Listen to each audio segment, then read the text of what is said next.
Olá, bom dia. Estamos aí para mais um estudo da carta do apóstolo Paulo, dessa vez a carta aos Tessalonicenses. E eu sou a professora Ana Caroline, espero que essa aula te edifique. Espero que o Espírito Santo fale ao seu coração, assim como falou o meu. Então vamos começar? Esse capítulo que nós vamos ver hoje, ele é o capítulo 2 da carta de Paulo aos Tessalonicenses, né? Só recapitulando, lembrando, né, para contextualizar, a Tessalônica é a capital da província romana da Macedônia, é localizada na Grécia, e Paulo, ele esteve em contato com esses irmãos, né? Lá no livro de Atos vem relatando um pouco desse começo do contato dele com esses irmãos. Essa foi a sua segunda viagem missionária e foi Paulo e seus cooperadores na obra que fundaram essa igreja.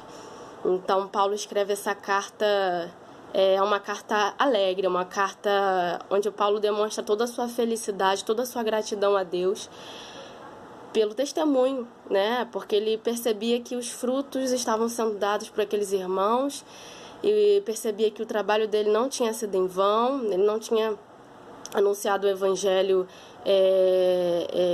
à toa naquele lugar. E aqueles irmãos estavam demonstrando ter acolhido a palavra de Deus com muita fé.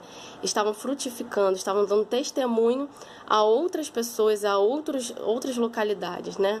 Então, o capítulo 2, especificamente, é um capítulo que dá muita alegria de ler. Dá muita alegria de ler porque é um capítulo que eu considero como o coração dessa carta. Paulo começa esse capítulo, o título são 3 partes, né? São 3 partes desse capítulo. Primeira parte, ela vem falando sobre o proceder de Paulo e os seus cooperadores na evangelização de Tessalônica.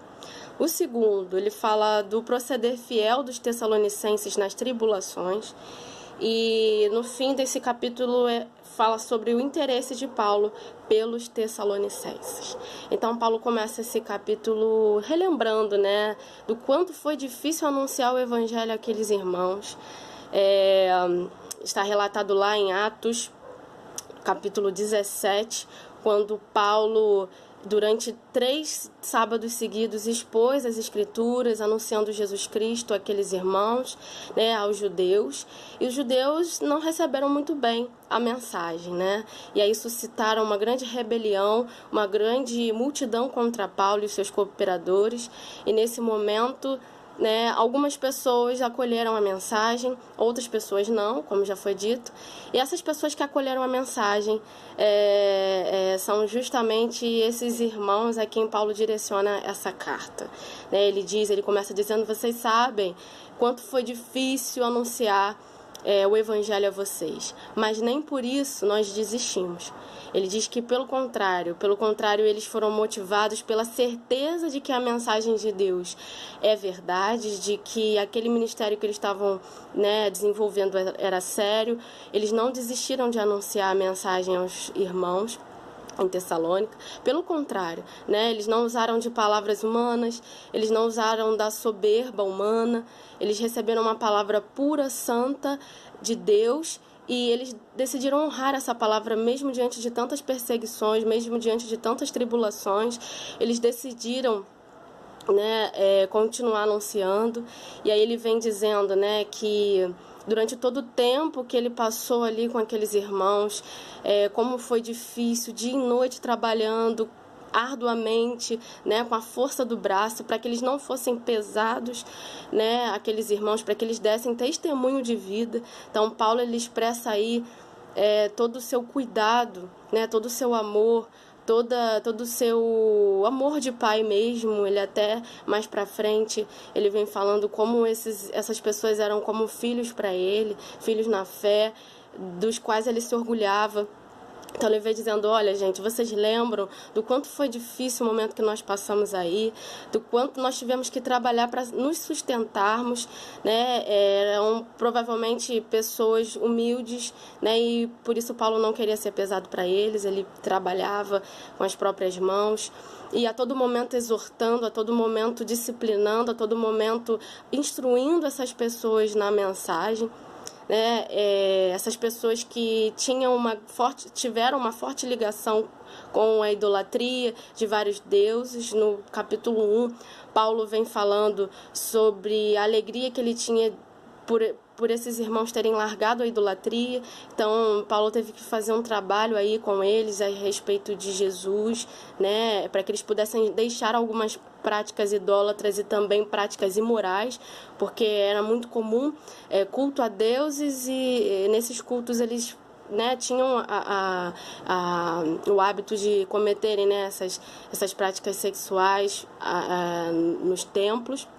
E aí o Paulo fala dessa alegria que ele tinha por essa mudança de comportamento que os tessalonicenses tiveram. E aí, na segunda parte, nós podemos ver, nós podemos fazer uma relação, porque Paulo vem falando que esses irmãos em Tessalonicenses, né, de Tessalônica, eles receberam a palavra com tanta fé, que eles estavam se tornando amigos de sofrimento, assim como as igrejas na Judéia.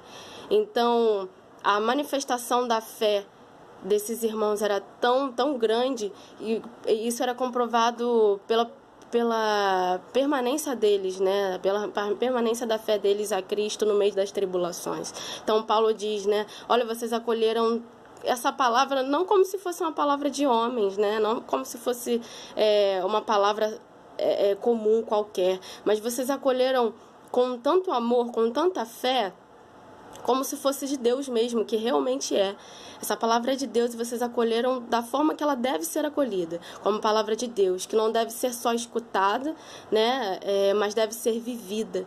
E com isso, nós podemos perceber também, a gente pode fazer uma relação, aquele texto, né, que Jesus explica sobre os tipos de solo, né, o coração como um solo, coração humano como solo, a semente como a palavra, e como cada solo se comporta, né, a essa semente. E nós podemos comparar o coração dos tessalonicenses a esse grupo, o último grupo, né? E Jesus fala que esse último grupo é o grupo que recebeu a palavra, e essa palavra frutificou, essa palavra deu frutos de 10, de 100, de 1000. Então esses irmãos em Tessalônica, eles foram esse grupo, né, que receberam a palavra com fé, que receberam a palavra com alegria, e que estavam demonstrando com as suas atitudes que tinham realmente se convertido, né, porque o evangelho ele precisa ser manifestado de forma prática, ele precisa ser exposto de alguma forma por cada um de nós. Não adianta nós escutarmos essa palavra tão valiosa e aquilo não afetar em nada nossas vidas. Pelo contrário, se é a palavra verdadeira, se foi acolhida, né, assim como eles acolheram, vai gerar frutos, vai gerar perseverança no momento de tribulação, perseverança no momento de dificuldade, mesmo diante de pessoas que querem se opor, né, essa palavra faz com que nós sejamos firmes. O Espírito Santo de Deus atua em nós de forma que a nossa fé cada dia mais é fortalecida, né?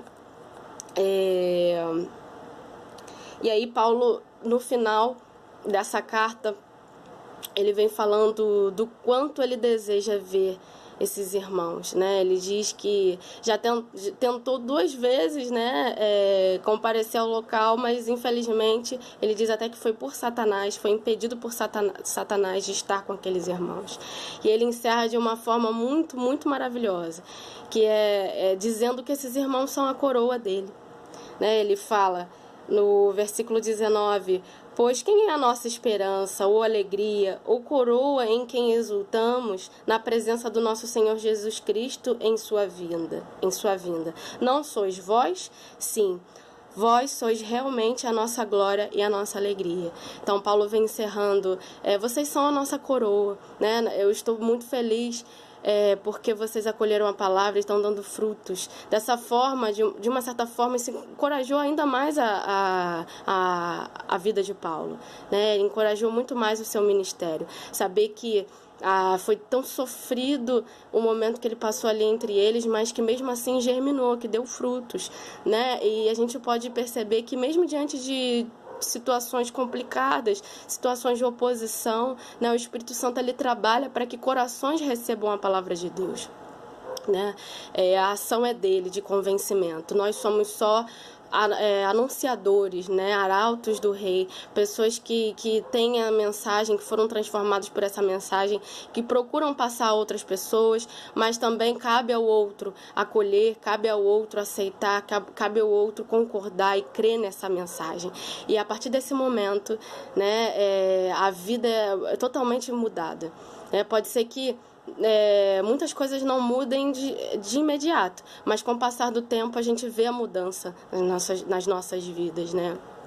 E Paulo se orgulha desses irmãos, a gente pode sentir o amor que ele tem por eles. Nessas palavras, eu acho que consegue sentir, a gente consegue até visualizar lágrimas. Paulo em lágrimas escrevendo, né, do quanto ele estava feliz porque esses irmãos tinham dado fruto, porque eles estavam perseverantes. E com certeza o retorno dele, né, seria para que pudesse auxiliar ainda mais esses irmãos. Ele gostaria de voltar para poder ver como eles estavam, né, para poder acompanhar, né, para fazer aquele acompanhamento, mas também para fortalecer, para descobrir se eles tinham mais algum dom espiritual para compartilhar, se eles tinham mais algum fruto. Então, assim, como eu disse no começo, é uma carta, é um capítulo muito rico e a gente vai ver ainda mais essa riqueza ao longo dos outros capítulos. Nós podemos ver o amor imenso que Paulo tinha por esses irmãos como pai, né? E como nós precisamos ser assim uns com os outros, né? Dentro da comunidade cristã, como nós precisamos ter esse mesmo amor que Paulo teve uns pelos outros, a ponto de, como ele mesmo disse, se fosse preciso, daria a vida por vocês, né? A gente tem perdido um pouco desse sentimento uns pelos outros.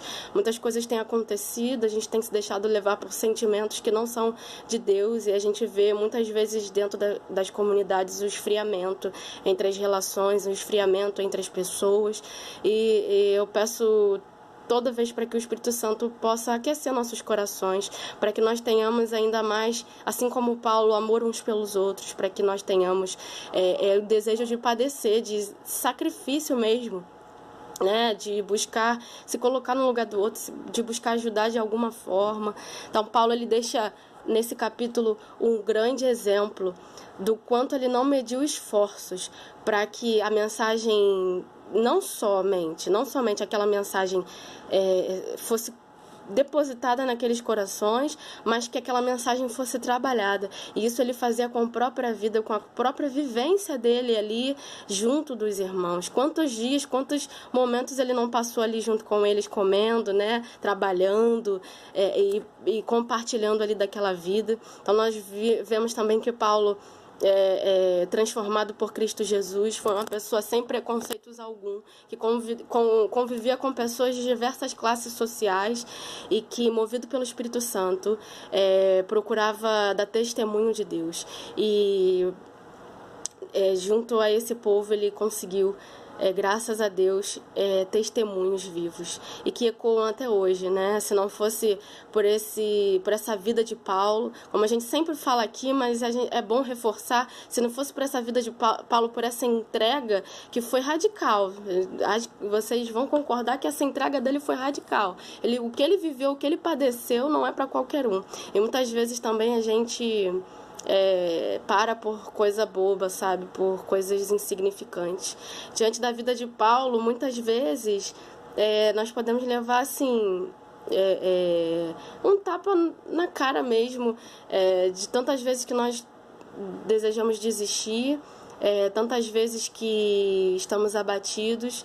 E vendo a vida de Paulo, isso nos dá um ânimo, sabe? De saber que existiu uma pessoa que trabalhou tão arduamente para que esse evangelho chegasse até nós. Então, esse foi o capítulo 2 da carta de Paulo aos Tessalonicenses. Peço que os irmãos estejam lendo, mais uma vez a gente reforça isso, qual a importância da leitura, né, para que esse conhecimento possa ser melhor trabalhado nos corações, para que você compreenda melhor das intenções de Paulo, né, e que você seja abençoado em nome de Jesus. Eu espero ter te abençoado, ter te edificado, e que seu domingo seja abençoado com essas palavras, né? Vamos permitir que o Espírito Santo produza em nós frutos, que a gente acolha a mensagem do Evangelho cada vez com mais fé, com afinco, e que a gente procure, assim como Paulo também, com toda essa dedicação, passar essa mensagem a outros. Foi um prazer estar com vocês mais uma vez, e eu espero que a vida de vocês seja abençoada. Beijos.